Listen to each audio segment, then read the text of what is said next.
Oi, oi, pessoal!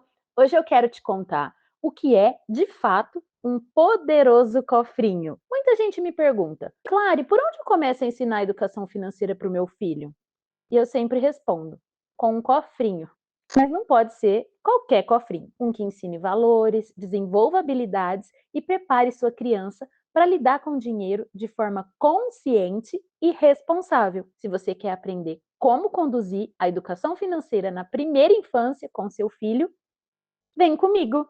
A primeira coisa que a gente precisa entender é que educação financeira não é só sobre dinheiro. Educação financeira também não é sobre enriquecer, sobre ensinar investimento para criança pequena e muito menos sobre dar lição de moral ou trazer assuntos muito teóricos. Quando a gente fala em educar financeiramente uma criança, a gente está falando de formar seres humanos com senso crítico, autonomia, autocontrole e empatia. Então, educar financeiramente com o poderoso cofrinho é sobre preparar nossas crianças para um mundo onde elas vão precisar fazer escolhas todos os dias, desde agora até a vida adulta, inclusive com dinheiro. Então, qual o papel do cofrinho como um recurso pedagógico? O cofrinho, na verdade, é uma ferramenta simbólica.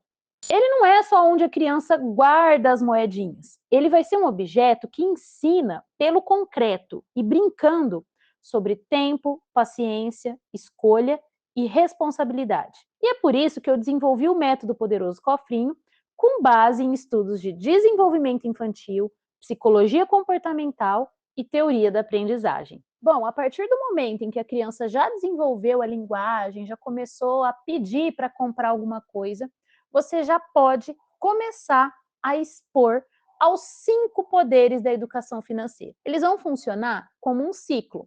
E o cofrinho vai ser o objeto que ilustra esse ciclo. Trocar, circular, poupar, doar e investir. Não tem uma idade específica para começar.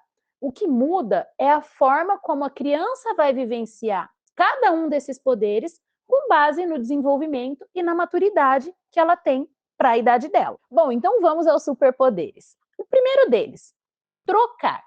Aqui a gente vai trabalhar o poder da escolha. Esse poder ajuda a criança a entender que o dinheiro é um meio de troca, assim como o escambo, mas também ensina que toda escolha envolve uma renúncia e que o valor não está só no preço, mas no significado para quem troca. Quais são as vivências que a gente pode fazer com relação ao poder de trocar? Aos 3 e 4 anos, brincar de mercadinho com dinheiro fictício, com moedas e cédulas cenográficas. Aos 5 e 6 anos, trocar figurinhas ou brinquedos entre amigos, fazer uma feira de troca, fazer eventos em que as crianças trocam aquilo que possuem em vez de só comprar coisas novas, amigo secreto de troca. Aos 7, 8 anos, decidir como usar o próprio dinheiro num lanche ou num passeio ou numa viagem. Aos 9, 10 anos, vender alguma coisa feita por eles e decidir o que comprar com o valor que foi recebido, trocar aquilo que a criança produziu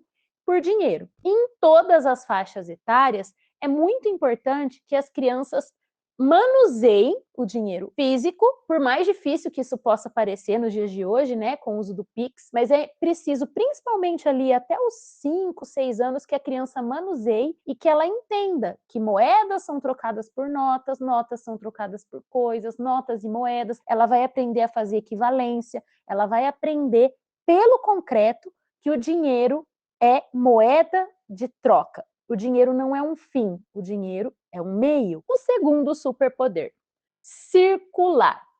Esse é o poder do movimento do dinheiro, tanto na nossa vida pessoal quanto na economia. Com esse poder, a gente vai mostrar que o dinheiro entra e sai da nossa vida e que isso movimenta a economia.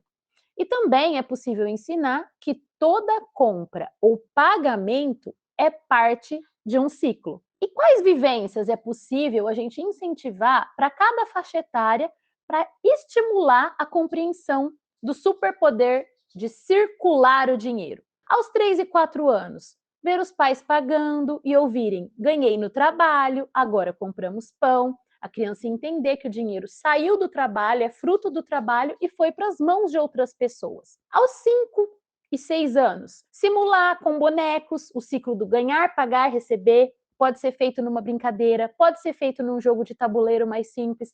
Ganhar, pagar e receber. Ou seja, não é nunca só uma troca, tem algo a mais. Primeiro você ganha, depois você paga, depois você recebe algo em troca e quem recebeu vai pagar de novo e assim sucessivamente. Aos 7, 8 anos, observar o troco mudando de mãos, aprender a fazer essas operações matemáticas de por que se ganha troco, o que é feito com esse dinheiro que sobra, como é administrado esse dinheiro e por que ele circula de uma mão para outra. É muito importante fazer essas vivências em locais que sejam mais interativos, como a feira de bairro, por exemplo, uma quitanda ou uma padaria. Aos 9, 10 anos, entender que ao gastar, também fazemos o dinheiro circular. Ou seja, o pilar gastar da educação financeira também é importante. Gastar não é algo ruim, gastar sem consciência é ruim. Quando a gente faz gastos com inteligência financeira, a gente está fazendo a economia girar. É possível pagar salários, movimentar o comércio, movimentar serviços, receber por aquilo que você presta de serviço à comunidade, e a criança, a partir dessa faixa etária, 9, 10 anos, ela já vai entender o contexto social desse dinheiro que circula, de que forma isso impacta a vida dela. Terceiro superpoder, poupar. Aqui a gente está falando sobre o poder do tempo. Esse pilar vai ensinar a criança a desenvolver o autocontrole e a capacidade de adiar recompensas. E sabe quais são as vivências possíveis para cada faixa etária? Aos 3 e 4 anos, juntar as moedas, poupar, no cofrinho e observar o progresso, observar o montinho crescer. Aos 5 e 6 anos, criar um objetivo visual. Exemplo, uma massinha, pode desenhar, se a criança aos 6 anos já está ali na fase da alfabetização, estimula a tentar escrever alguma coisa, mas com o objetivo que a criança possa visualizar o que o dinheiro, com o passar do tempo, pôde proporcionar. Aos 7, 8 anos, é possível usar um cofrinho dividido e tomar decisões financeiras com apoio. Por exemplo, a criança pode ter 2 cofrinhos, um cofrinho para doação e um cofrinho para os seus objetivos. E essas decisões vão ser mediadas pelo adulto, Aos 9, 10 anos, planejar e poupar para conquistas maiores, como um passeio, uma viagem em família, como algo para ser comprado em uma data específica, com prazo, com cronograma. O quarto superpoder, doar. Esse é o poder da empatia e do cuidado com o outro. Vai trabalhar a responsabilidade social e o senso de comunidade, senso de pertencimento. O que é possível a gente ensinar e a gente vivenciar com as crianças por faixa etária? Aos 3 e 4 anos, doar roupas, calçados, brinquedos em bom estado.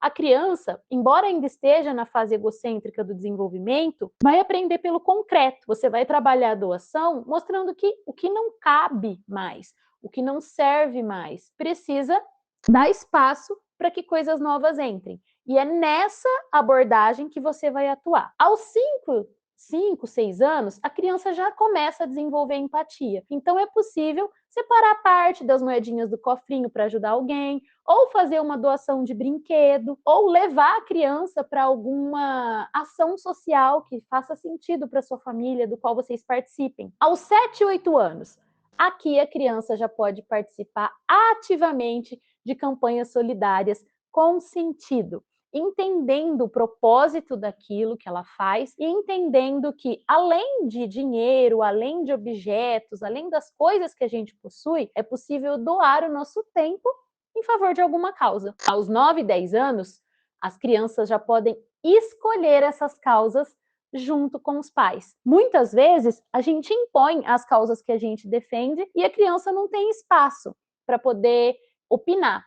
Quando a criança está aí nessa faixa etária de 9, 10 anos, você já pode ouvir dela o que ela gostaria de fazer com o dinheiro que vai para a doação e intercalar, se for possível, negociar com a criança, se for possível, dentro da realidade de vocês, ajudar a causa que a família já ajuda e também fazer algo pela causa que a criança julga necessário e que a criança acredita, para que ela se sinta pertencente. Ela está aí entrando, né, na pré-adolescência, então é muito importante essa questão de protagonismo e pertencimento. E chegamos ao último poder, o quinto superpoder: investir, que é o poder de fazer o dinheiro crescer com propósito. Não se trata de aplicações financeiras, dos produtos de investimento, mas de investir energia e recursos em algo com retorno futuro. Esse superpoder é mais para formar o hábito. A gente não vai falar da parte teórica do investimento, de quanto dinheiro rendeu, sobretudo na primeira infância, mas a gente vai ensinar a criança e demonstrar com ações práticas que há uma parte de tudo aquilo que a gente recebe que a gente não vai usufruir agora, que vai ficar para um futuro. Para as crianças pequenininhas, um futuro tão distante. E quando a gente fala em investir e formação de hábitos, a gente pode trazer vivências que aparentemente não têm muita relação com os investimentos financeiros como a gente conhece no mundo adulto, mas que vão desenvolver a base na criança para que ela seja uma investidora quando chegar a hora. Por exemplo, vivências possíveis. Aos 3 e 4 anos, cuidar bem dos brinquedos, perceber que eles duram mais. Aos 5, 6 anos, plantar uma semente, acompanhar o crescimento. 7 a 8 anos, vender algo simples e investir o valor, reaplicar o valor, não usufruir do valor nesse momento. 9 a 10 anos, investir tempo em aprender algo com potencial futuro. Investir em conhecimento, em educação. Por exemplo, culinária, arte, música, coisas que têm valor, mas muitas vezes não têm preço. E, paralelamente, esse pilar de investir é a maior responsabilidade dos pais. Porque enquanto a gente educa financeiramente uma criança, é necessário que os pais façam o esforço de construir uma carteira de investimento para amparar essa criança quando ela chegar lá na juventude e for fazer a faculdade e for começar a sua vida profissional, para que ela não comece passando perrengue como muitos de nós passamos. Então, investir é algo que precisa, o superpoder, né, do método Poderoso Cofrinho, que precisa ser feito conjuntamente.